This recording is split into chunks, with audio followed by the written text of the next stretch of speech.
When I was a young kid, arcades were a lot more mainstream in society. Before everyone had smartphones and crazy advanced video games at home. Going to the arcade was one of the most fun things you could do as a child. There was this arcade right by my school that my friends and I would often go to after school or on the weekends. One day, I went there with my friend Connor right after school. It was kind of quiet there today because it was a stormy day and most kids probably just ran home or got picked up by their parents. So, besides a few other kids, we had the place to ourselves. The usual age range of the people there was like 10 to upper teens. Connor and I were playing Street Fighter together when this older guy started watching us play. Looking back now, I'd say he was around 35, which to us when we were 10 seemed super old. Connor and I looked at each other and smirked because we both noticed it and it was kind of awkward. The man started commenting on the gameplay, like cheering us on and having remarks on basically any hits we landed on each other. At first we laughed, I guess to be polite, thinking he was trying to be funny. But at a certain point it just got weird, like he didn't know when to stop and leave. He watched us play the entire match, and had he not been there, we would have played another, but we decided to migrate to something else, just to try to get away from him. As we went over to the air hockey tables, the guy was following us and started talking to us. He introduced himself, but I don't remember the name he gave.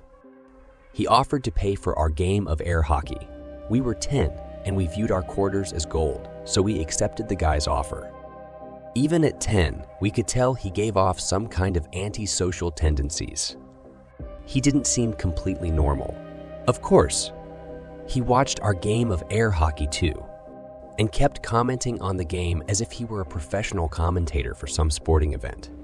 But it went from annoying to downright creepy when he started making physical contact. It started when I scored a point on Connor, and the guy, congratulated me and put his hand on my shoulder. The hand stayed there for a few seconds. Actually, outside I was smiling, but inside I wanted to tell him to get lost. I saw it in Connor's face too. Anytime one of us scored, he would go over to us and pat us on the back or shake our shoulders. The guy was incredibly freaking weird.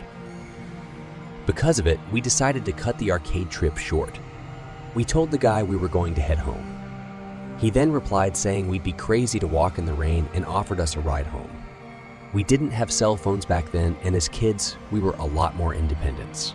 So we planned to run home in the rain. We thanked him, but said we live close, so we'll be all right. That was our mistake. Not lying and saying we had a ride, we left outside into the rain and started to run towards my house.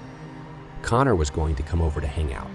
As we were running home, a red car started creeping up from behind us in a manner that they weren't even trying to hide.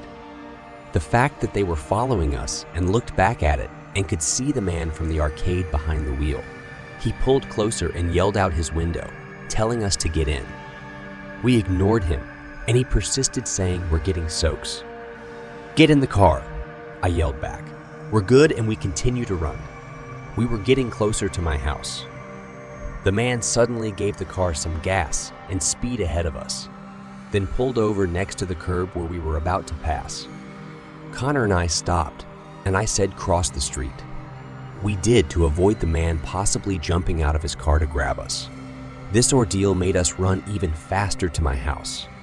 My house was now in sight, and the red car was still behind us. We made it to my front porch, and I rang the bell at least 10 times until my mom answered the door.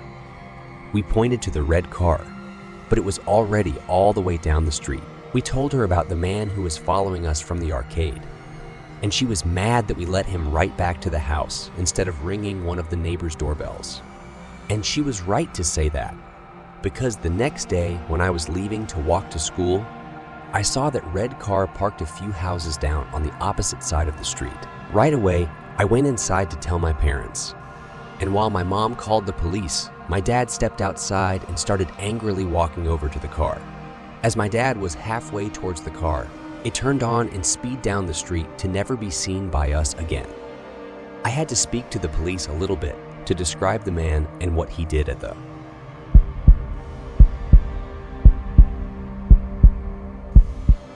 This is one of those stories from my childhood that still just gives me the chills.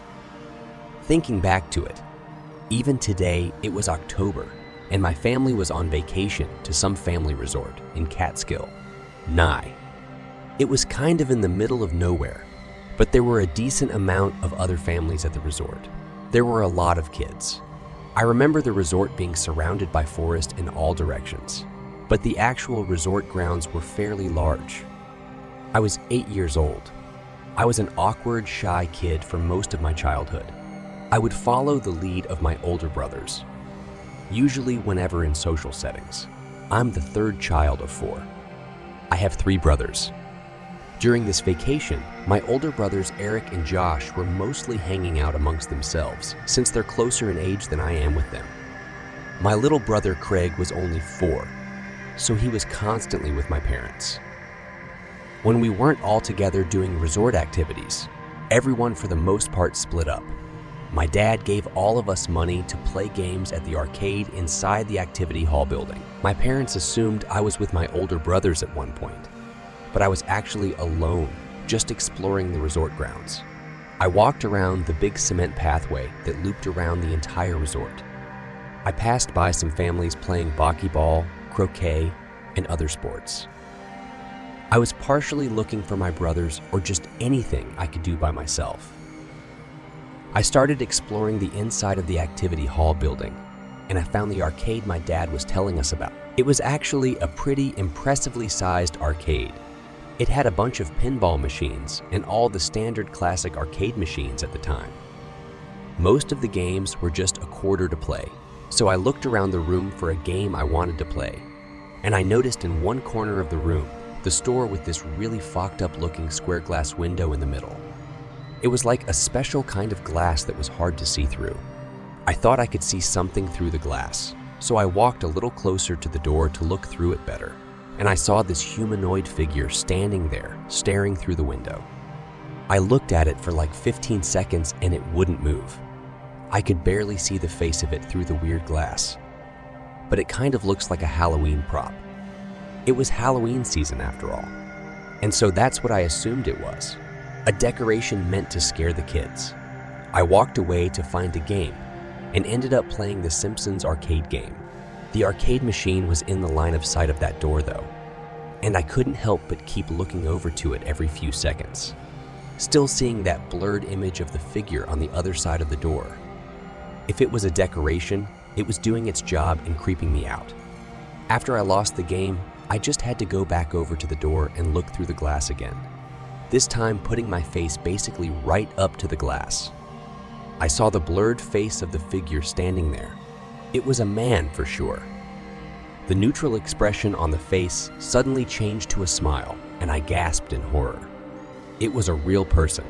I ran halfway out of the arcade, then stopped and turned around. The blurred figure on the other side of the door was gone.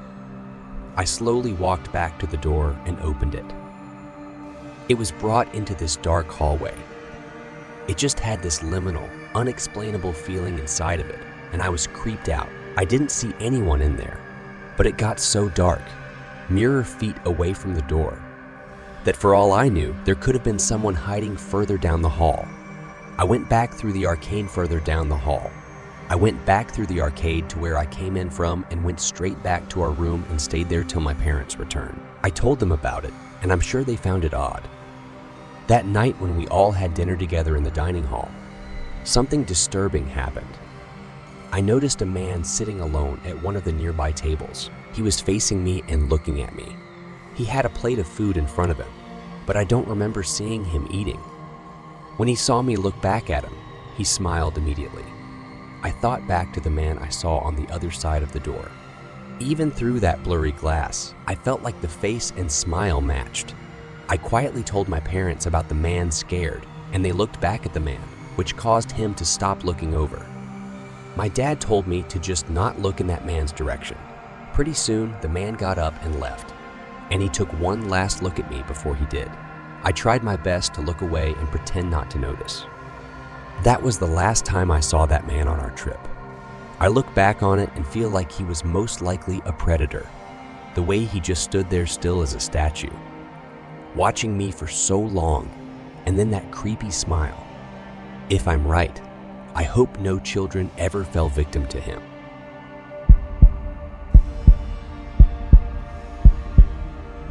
I once dealt with a very bad stalker situation as a male. When I was 23, I had met this girl, Alyssa, who was 19. I actually slid in her DMs on Instagram, and it went from there. I was surprised she answered me because she had a lot of followers. We hung out only a few times, but she seemed extremely clingy, very quickly, which was a major turnoff for me. I started hanging out with other girls, and as I would get new followers, Alyssa actually texted me angrily about it, as if we were dating. She got mad at me for allegedly ignoring her texts, yet my follower count was going up from new girls. It was pretty comical at first. I didn't really let it bother me. I started talking to this girl, Meg, as our second date. We decided to go to Dave & Buster's. We drank a little before we went, so when we got there, we already kind of had a buzz going. We were playing the Basketball Connect 4 game. That's when my phone kept going off in my pocket. After the time around the game ended, I checked my phone and I got 3 texts from a random number and a picture. The picture was of Meg and I in front of the basketball game. The text said, "No way on that. Dave & Buster's too." When I went to text back, I saw the text didn't come from another iPhone, so it most likely meant it was sent from some kind of burner number app. It looked in the direction from where the picture was taken. My first assumption was that it was going to be Alyssa, but she wasn't there. It was just a few other groups of people playing different games. I replied, "Who is this?" But there was no response.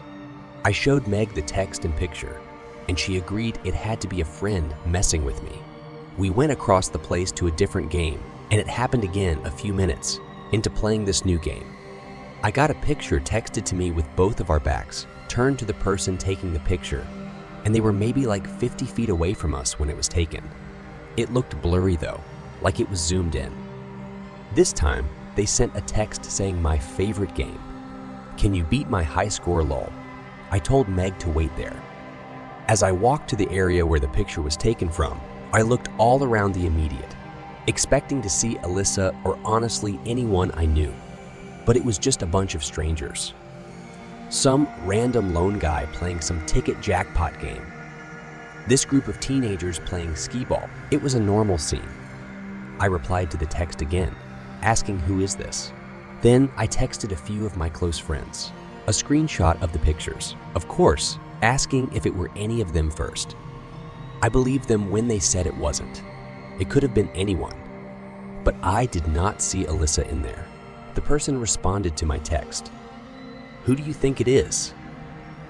I said maybe we should go to Meg, and she agreed. We left the building and went to my car. I got a text from the number saying, "Why do you leave?" I didn't respond. We went to a nearby bar to continue our date, and after that, Meg actually came home with me. Meg and I were in my room when I got a text again. It was from the same number, another text and picture. The text said, "What a lovely house. Come outside." And the picture was of my house. Now, this was a direct threat. This was not a joke anymore. I wasn't sure if whoever it was still outside my house or not until I heard a window break from downstairs. I grabbed my Glock 19 from my nightstand and charged downstairs and out the front door. I saw a big guy in front of the house with a big metal baseball bat in his hand. He was acting tough until he saw my gun. Then he dropped the bat and put his hands up. I yelled to Meg inside to call 911 as I had my gun pointed at the man. I recognized him to be one of the lone men at Dave & Buster's playing some ticket jackpot game, which, now that I think about it, he was probably just pretending to be playing. I asked him who he was and why he was following me. He immediately said that he was Alyssa's brother and that basically he was trying to stick up for his sister. I yelled at him that there was nothing to stick up for. All I did was stop answering her. He claimed that Alyssa told him that I hit her, which I screamed at him. That was complete bullshit. I only hung out with her a few times and lost interest. I even went as far as to call them both batshit crazy. and he responded saying, "Please don't call the cops." But Meg did, and when they showed up, it was an easy arrest for the police. I also sent a video of the ordeal to Alyssa, which was the sweetest form of a revenge imaginable. She didn't even reply to it, but I know she saw it. Needless to say, Alyssa's psychotic brother paid for the window, and neither of them have dared to bother me again.